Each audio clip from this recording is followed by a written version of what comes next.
Em 14 de março de 1910, faleceu na cidade de Pointe-Claire, no Canadá, uma mulher extraordinária, santa mãe de família, um modelo de esposa e cristã verdadeira. Madame Broach, Maria Luisa Richard. A publicação da vida extraordinária e maravilhosa desta grande mística, há bem pouco, causou sensações em todo o mundo. Tais os prodígios contados e provados desta grande mulher, que se pode enfileirar ao lado de Ana Taide e das grandes místicas da Igreja. Dotada de uma grande simplicidade, espírito bem equilibrado e sensato, de uma piedade muito provada e sincera, hoje está perfeitamente averiguado que não se tratava de nenhum espírito mistificador, nem de alguma falsa visionária. Teólogos e prelados ilustres examinaram os fatos. Confessores doutos esclarecidos depuseram como testemunhas fidedignas no exame dos fatos impressionantes da vida maravilhosa desta grande mística de nosso século. Madame Broach tinha contato com as almas do purgatório e, como santo cura d'Ars, podia dar testemunho da sorte das pobres almas. Dizia ela chorando num dia de finados: os egoístas da terra se esquecem dos mortos. Como deve ser cruel para as pobres almas do purgatório o abandono dos homens. Dizem que amam os pais e parentes defuntos. Que mentira! Nós que amamos a Deus, devemos amar nossos amigos do purgatório todos os dias de nossa vida. Eu quisera ser capaz de sofrer sozinha tudo o que padecem as almas do purgatório, para poder libertá-las. Madame Broach teve muitas visões das almas do purgatório. Elas lhe pediam orações, missas e sacrifícios. As pessoas que ela via eram desconhecidas às vezes, e fizeram inquéritos rigorosos de datas, lugares e circunstâncias, chegando-se à conclusão da impossibilidade de qualquer mistificação. Eram impressionantes as revelações desta mística.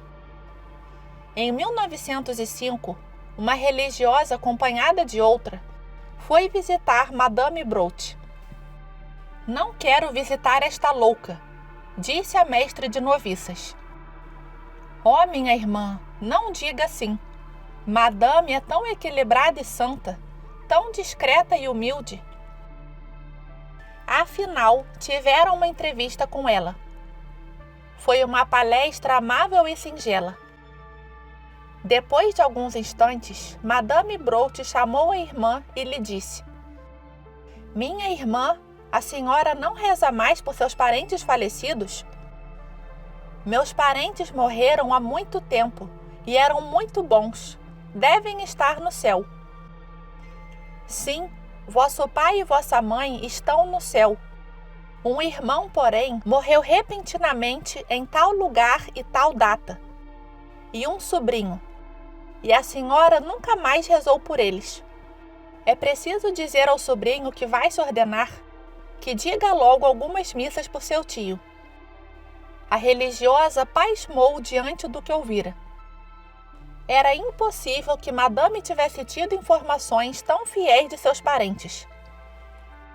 Outra irmã perdera o pai em 31 de julho de 1903. Madame Broach lhe disse: tenha confiança, irmã, seu pai está no céu.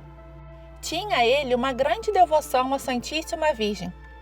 Gostava de rezar o rosário e morreu num sábado.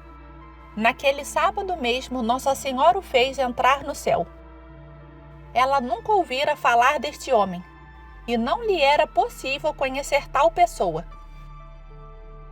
Sejamos libertadores das almas do purgatório, repetia ela depois dos êxtases. Nosso Senhor nos deu as chaves da prisão do purgatório: a oração, o sofrimento, o sacrifício. No dia 21 de dezembro de 1907, na relação que foi obrigada a fazer por escrito ao seu diretor espiritual, viu ela um padre no purgatório. Estava revestido de ornamentos sacerdotais e com um cálice todo em fogo. As mãos pareciam roídas e apareciam até os ossos, úlceras por todo o corpo e torturas horríveis. À vista deste tormento, Madame Brought gemeu. Ó meu bem-amado, meu Jesus, quero sofrer por esta alma. Por que não me dás a graça de sofrer mais para aliviá-la? Depois vi Jesus se aproximar do padre e derramar sobre aquelas chagas seu precioso sangue. As chagas se cicatrizaram e as cadeias do pobre sacerdote caíram. Depois, meu Jesus me disse que libertaria aquela alma pelas minhas orações. A face do padre ficou limpa das úlceras. Uma bela estola roxa lhe adornava o pescoço, e os paramentos me pareceram mais brilhantes e belos. Jesus me disse que libertaria a alma do sacerdote. No dia de finados de 1908, foi ao cemitério rezar pelos mortos, e viu Madame Brought muitos mortos que lhe apareciam, saindo das sepulturas em queixas doridas de cortar o coração. Estamos esquecidos de nossos parentes. Não rezam por nós. Nossos amigos nos esqueceram, nos abandonaram. Fez ela uma via sacra pelos defuntos e se retirou muito amargurada pelo esquecimento dos pobres mortos. Compreendo, dizia ela ao confessor, o martírio das pobres almas nas chamas do purgatório. Viu um padre conhecido no purgatório, que lhe disse: eu sofro muito por ter rezado tantas vezes meu breviário, quase sem pensar que falava com Deus, e por rotina, e também pela minha pouca preparação e ação de graças muito rápida depois da Santa Missa. Enfim, seria longo narrar as impressionantes visões do purgatório de Madame Brought, a grande mística de nossos dias. A biografia desta mulher extraordinária foi publicada pelo padre Louis Bouher, antigo pároco da Vidente. É a obra Uma Mística Canadense, A Vida Extraordinária de Madame Brought, publicado em 1941.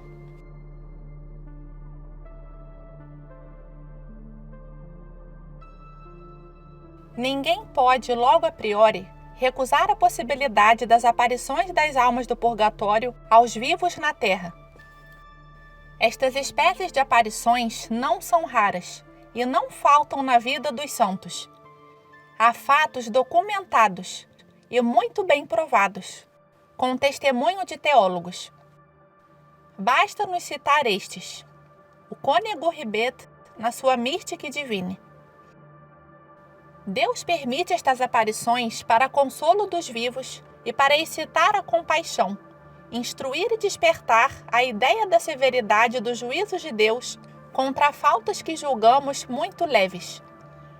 Uma coleção de diversas aparições publicadas pelo bispo de Osma, na Espanha, Monsenhor Palafox, traz este título: Luz aos vivos pela experiência dos mortos. Não se poderia justificar melhor a razão providencial das manifestações das almas sofredoras, que se dirigem aos vivos para implorarem sua piedade e intercessão.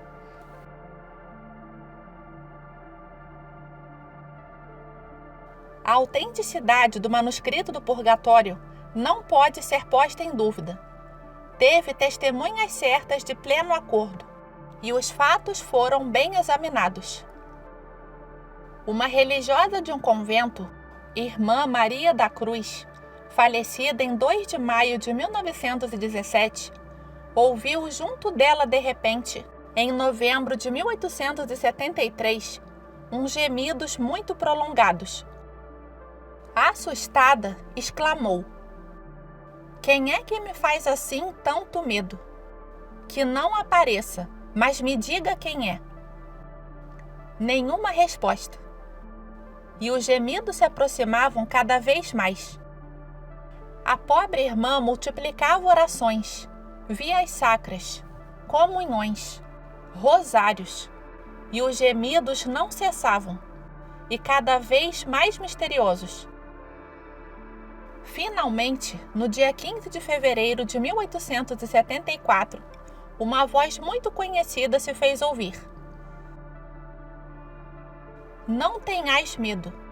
Eu sou a irmã Maria Gabriela, uma religiosa falecida com 36 anos de idade, no dia 22 de fevereiro de 1871, vítima da sua dedicação. E a alma que sofria deu a conhecer a sua antiga companheira, cujos conselhos havia desprezado outrora, que ela havia de multiplicar as visitas para santificá-la, e que assim, santificada, havia de aliviar a antiga companheira no purgatório. A irmã Maria da Cruz pediu à visitante que desaparecesse e não voltasse mais. Foi, porém, em vão. Foi-lhe respondido que deveria suportar quanto tempo Deus quisesse aquilo de que tinha tanto medo. E foi assim que, durante vários anos, se estabeleceram entre a alma de irmã Maria Gabriela e irmã Maria da Cruz relações que foram escritas no precioso manuscrito do Purgatório, que foram escritas minuciosamente de 1874 a 1890. Eis a origem do manuscrito do Purgatório. Valor deste manuscrito. Este valor se deduz, primeiro, da pessoa da própria irmã Maria da Cruz. Todos que a conheceram, sem uma nota discordante, atestam que ela nunca deixou de praticar todas as virtudes cristãs, até o heroísmo muitas vezes. Era ótima religiosa. Como diretora de um pensionato, exerceu ela uma grande influência sobrenatural sobre as alunas, e todas a chamavam de verdadeira santa. Todas as testemunhas atestam unanimemente que era dotada de um juízo muito reto, era muito equilibrada e de muito bom senso. Além do mais, nunca desejou vias extraordinárias. Ao contrário, procurou se convencer de que era duvidoso o que era obrigado a ouvir, e alegava ser coisa diabólica, declarando que não queria sair da via comum. Desejava ser como toda a gente e passar desapercebida. Enfim, com isto, ela aproveitou muito na vida espiritual, e todos testemunham quanto se sacrificou com estas visitas ao purgatório. Segundo, testemunhos de autoridades. Em primeiro lugar, declaramos que a irmã Maria da Cruz tinha um diretor espiritual, Reverendo Padre Prével, dos Padres de Pontigne, e que mais tarde foi superior-geral da congregação. Este sacerdote esteve a par de todos os acontecimentos. O Reverendo Cônego do Bosque, ex-superior do Seminário Maior de Bayeux, e autor de várias obras, e promotor da fé no processo de canonização de Santa Teresa do Menino Jesus. O Reverendo Cônego Contier, censor oficial dos livros da Diocese de Bayeux e autor de muitas obras, entre elas a explicação do pontifício e o regulamento da via sacerdotal. Um grande mestre da espiritualidade, cujo nome é Mister Fique no Anonimato, e que mereceu este elogio de Pio X. Homem esclarecido pela sua ciência e experiência.